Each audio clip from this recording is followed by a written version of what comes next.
آج اس پروقار مجلس میں جس عنوان پر لب کشائی کرنے کا موقع ملا ہے وہ ہے جس قوم کے بچے نہ ہو خوددار ہنرمند، جس قوم کے بچے نہ ہو خوددار ہنرمند، اس قوم سے تاریخ کے معمار نہ مانگو۔ سامعین محترم، لمبی چوڑی تمہید میں جانے کی ضرورت نہیں، یہ بات روز روشن کی طرح عیاں ہے کہ قوموں کی بلندی اور عظمت کا انحصار ان کی باکمال خوددار اور ہنرمند نسلوں پر ہوتا ہے۔ اگر کوئی قوم خوددار اور ہنرمند نسلوں کو جنم دینے میں کامیاب ہو جاتی ہے تو پھر ایک فرد کا نہیں، ایک قوم کا ستارہ چمک اٹھتا ہے، جس کے لیے شاعر مشرق نے کہا تھا، افراد کے ہاتھوں میں ہے اقوام کی تقدیر، افراد کے ہاتھوں میں ہے اقوام کی تقدیر، ہر فرد ہے ملت کے مقدر کا ستارہ۔ سامعین محترم،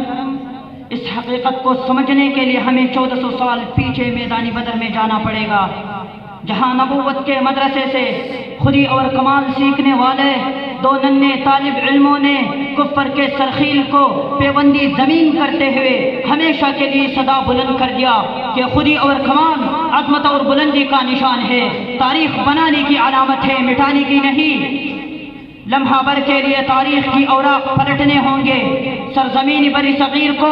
اسلام سے آشنا کرنے والے، باب الاسلام کے واسطے توحید کا جھنڈا لہرانے والے اس عظیم جماعت کا کمانڈر محمد بن قاسم ایک نوعمر لڑکا ہی تھا، جس نے خودی اور کمال سیکھنے کا ایک لازوال داستان چھوڑ دی اور یہ اعلان کر دیا کہ اس قوم کو شمشیر کی حاجت نہیں رہتی، اس قوم کو شمشیر کی حاجت نہیں رہتی، ہو جس کے جوانوں کو خودی صورت فولاد۔ جو قوم اپنے اس عظیم فریضے میں غفلت سے کام لیتی ہے اور اپنے ابھرتی نسلوں کو تاریخ کے ذریعے خوددار اور ہنرمند بنانے میں کوتاہی کرتی ہے تو غلامی اس قوم کا مقدر بن جاتی ہے، اور پھر اس قوم کو مٹانے کے لیے فوج اور تلوار کی ضرورت نہیں، وہ اپنی آپ مری ہوئی ہوتی ہے۔ اس لیے میں ماضی نہیں، حال کو بطور گواہ پیش کروں گا۔ مٹھی بھر اسرائیل دنیای عرب کا چودھری بن کر ناسور بن چکا ہے اور شہنشاہان عرب کے ہاتھ پاؤں پھول چکے ہیں۔ افسوس، صد افسوس، صلاح الدین ایوبی کی جانشینوں، یہ ذلت اور پستی میں آپ سے پوچھتا ہوں جناب والا، ایسا کیوں ہوا ایسا؟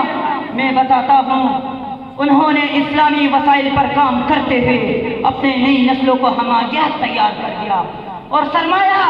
کہ نئی نسلوں کی تعمیر پر نہیں، عیاشیوں پر خرچ کیا، اور ان کا خمیازہ آج بھگت رہا ہے۔ تیرے صوفے ہے افرنگی، تیرے قالین ہے ایرانی، تیرے صوفے ہے افرنگی،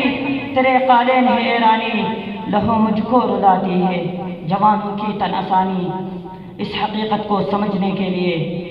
میں بغیر کسی تحفظ کو سمجھنے کے لیے ہمیں اپنے نئی نسلوں کو تیار کرنا چاہتا ہوں، اور آخر میں اپنی تقریر کا اختتام اس شعر سے کرنا چاہتا ہوں، سن کر میری نوا کو فقط واہ واہ نہ کر، سن کر میری نوا کو فقط واہ واہ نہ کر،